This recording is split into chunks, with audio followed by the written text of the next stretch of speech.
اعوذ باللہ من الشیطان الرجیم بسم اللہ الرحمن آغاز ہوتا ہے ہمارا رکوع نمبر 14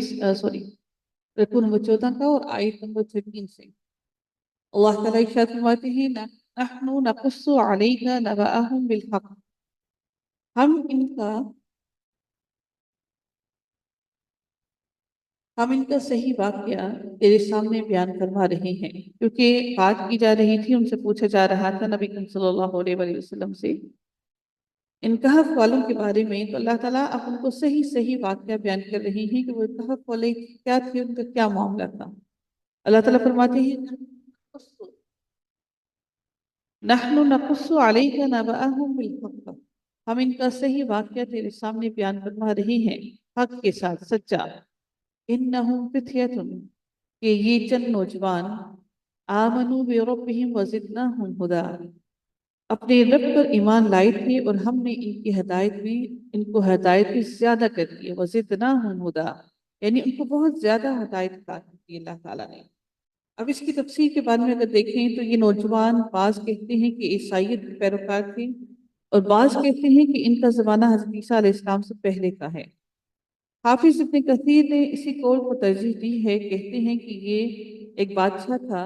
دقیانوس کا، جو لوگوں کو بتوں کی عبادت کرنے اور ان کے نام کی نظر و نیاز دینے کی ترغیب دیتا تھا۔ اللہ تعالیٰ نے ان چند نوجوانوں کے دلوں میں یہ بات ڈال دی کہ عبادت کے لائق تو صرف ایک اللہ ہی ہے، جو آسمان اور زمین کا خالق اور رب کائنات ہے۔ فتیتن در حقیقت جمع قلت ہے، ٹھیک ہے، فتیتن جو ہے یہ جمع قلت ہے، جو ایک ہوتی ہے جمع قلت، ایک ہوتی ہے فتیتن در حقیقت جمع قلت ہے، جس سے معلوم ہوتا ہے کہ ان کی تعداد 9 یا اس سے بھی کم تھی، یعنی کہ وہ ایک نوجوان نہیں بلکہ وہ چند نوجوان تھے اور ان کی تعداد 9 یا اس سے کم تھی۔ یہ الگ ہو کر کسی ایک جگہ اللہ واحد کی عبادت کرتے، آہستہ آہستہ لوگوں میں ان کے عقیدہ توحید کا چرچا ہو گیا۔ تو بادشاہ تک جب یہ بات پہنچی تو اس نے انہیں اپنے دربار میں طلب کر کے ان سے پوچھا، تو وہاں انہوں نے برملا سب کے سامنے اللہ تعالیٰ کے توحید کو بیان کر دیا۔ بالآخر وہ بادشاہ اور اپنی مشرک قوم کے ڈر سے اپنے دین کو بچانے کے لیے آبادی سے دور ایک پہاڑ کے غار میں یہ لوگ چلے گئے، جہاں اللہ تعالیٰ نے ان پر نیند مسلط کر دی، اور وہ لوگ 309 سال وہاں سوئے رہے۔ کتنے سال؟ 309 سال وہاں پر سوئے رہے۔ تو یہ در حقیقت ان کا واقعہ بیان کیا جا رہا ہے کہ اللہ تعالیٰ ان کا واقعہ واضح طور پر بیان کر رہے ہیں کہ یہ لوگ کیا تھے اور کس طرح سے وہاں سے بھاگ کر اپنی جان کو وہاں پر آئے تھے۔ آگے دیکھتے ہیں اللہ تعالیٰ کیا ارشاد فرماتے ہیں کہ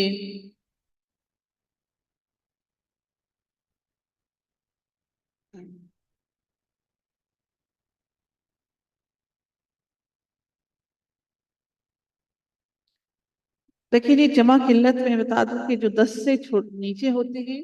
جو 10 سے کم ہوتے ہیں چیزیں، ان کو جمع قلت کہتے ہیں، اور جو 10 سے زیادہ ہوتے ہیں ان کو جمع کثرت کہتے ہیں۔ جمع قلت جو 10 سے کم ہو، اور جمع کثرت جو 10 سے زیادہ ہو۔ بس ابھی یہ یاد رکھیے، اور مجھے جمع المجموع کا یاد رہی تھا انشاءاللہ، وہ میں آپ کو کل انشاءاللہ سمجھا دوں، وہ بھی بہت ہی آسان ہے، بس اس کا بھی کوئی ایسی ایک بات نہیں ہے۔ اللہ تعالیٰ ارشاد فرماتے ہیں آیت نمبر 14 کے اندر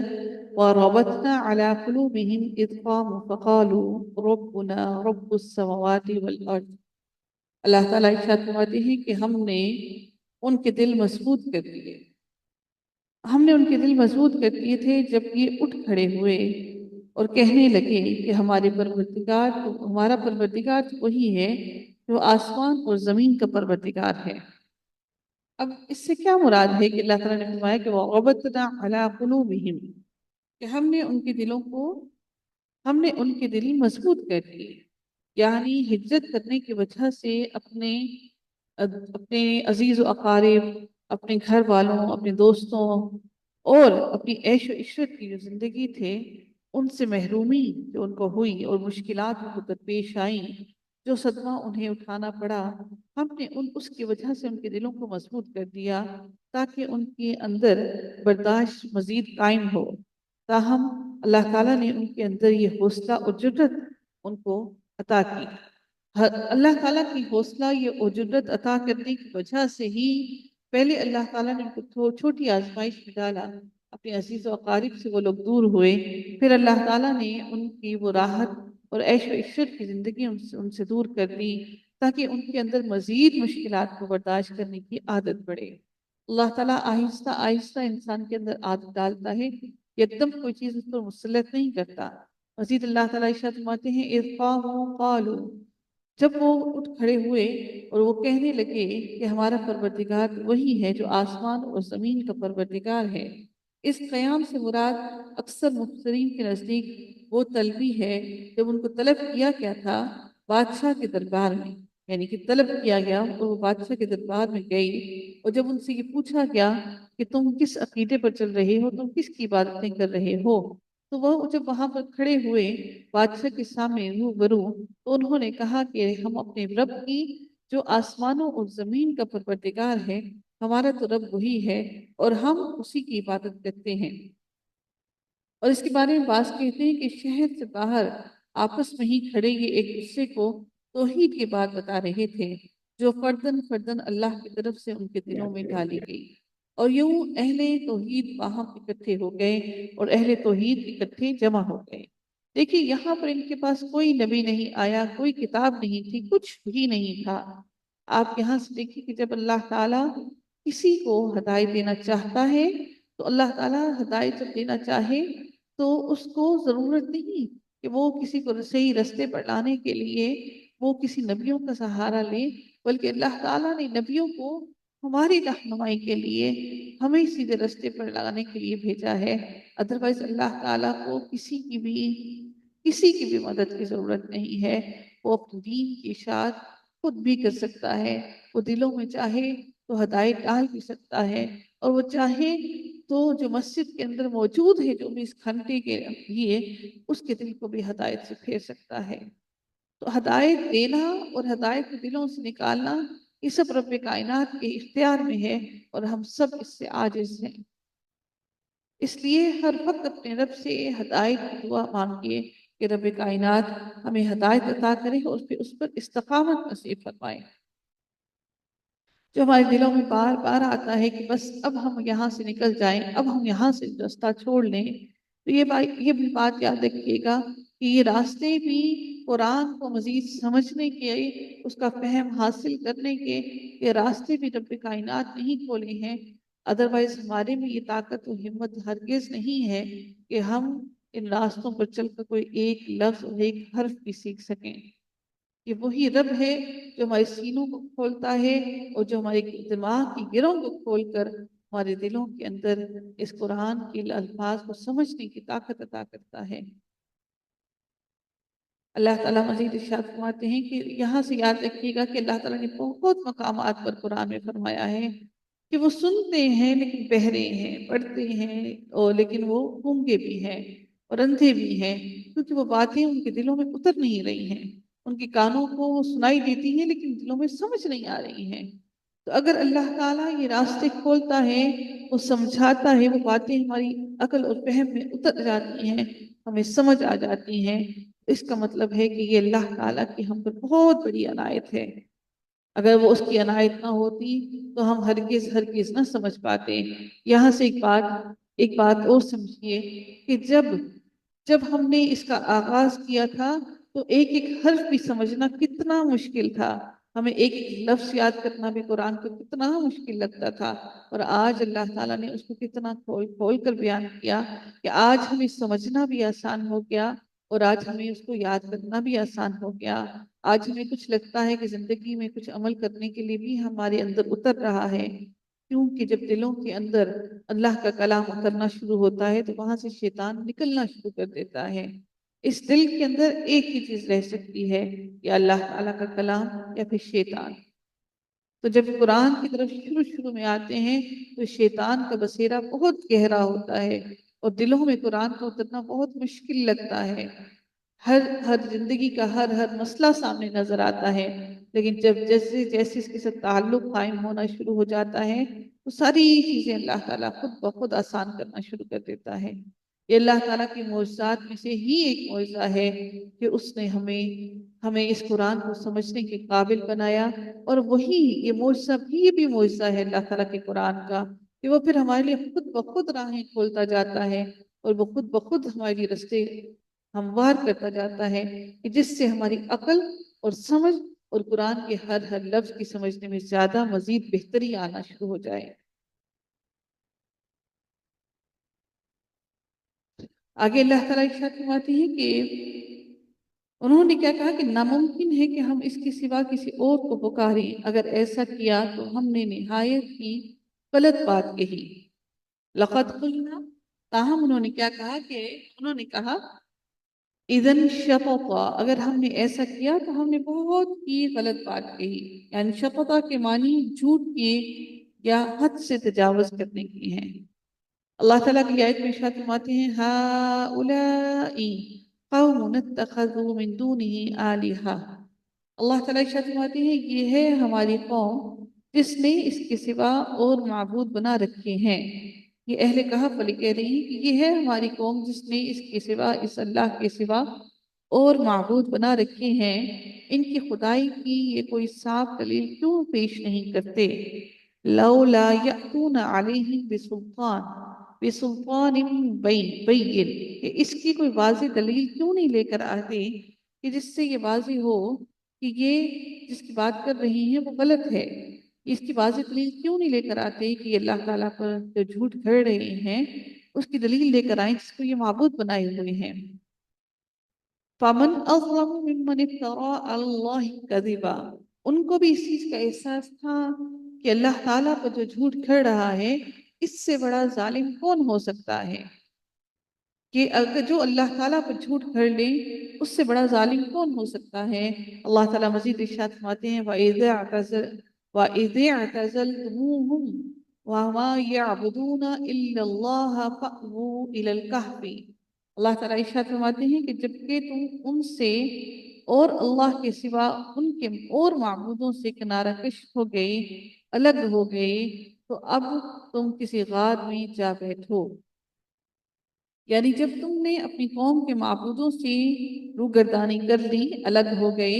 تو اب جسمانی طور پر بھی ان سے الگ ہو جاؤ۔ تم ان کے ساتھ تم نے اٹھنا بیٹھنا تو کم کر ہی دیا ہے، اور اب تم جسمانی طور پر بھی ان سے جدائی اختیار کرو کہ تمہارا جسم بھی فزیکلی بھی ان کے بیچ میں موجود نہ ہو تاکہ وہ تمہیں نقصان نہ پہنچا سکیں۔ سوچئے کہ اس وقت صرف اور صرف 9 اہل ایمان تھے اور باقی سب کے سب مشرک ہو چکے تھے۔ یہ اصحاب کہف نے آپس میں کہا، چنانچہ اس کے بعد وہ ایک غار میں جا بیٹھے۔ جب ان کے غائب ہونے کی خبر مشہور ہوئی تو ان کو بہت باریکی سے ادھر ادھر ہر جگہ پر تلاش کیا گیا، لیکن وہ اسی طرح ناکام رہے جس طرح نبی کریم صلی اللہ علیہ وآلہ وسلم کی تلاش میں کفار مکہ غار سور تک پہنچ جانے کے باوجود بھی نبی کریم صلی اللہ علیہ وآلہ وسلم کو وہاں پر تلاش نہ کر سکے، جس میں آپ صلی اللہ علیہ وآلہ وسلم کے ساتھ حضرت ابوبکر بھی ساتھ میں شام ان کے ساتھ شریک تھے، اور انہوں نے 100 اونٹوں کا 100 اونٹوں کی انہوں نے یہ سب کو یہ بھی لالچ دے رکھا تھا کہ جو ان دونوں کو لے کر آئے گا ان کو 100 اونٹ انعام میں دیے جائیں گے۔ سوچئے کہ نبی کریم صلی اللہ علیہ وآلہ وسلم کے لیے بھی ہجرت کرنا کس قدر مشکل تھا، انہوں نے کتنی مشکل و اوقات میں وہاں سے ہجرت کی۔ اللہ تعالیٰ فرماتے ہیں کہ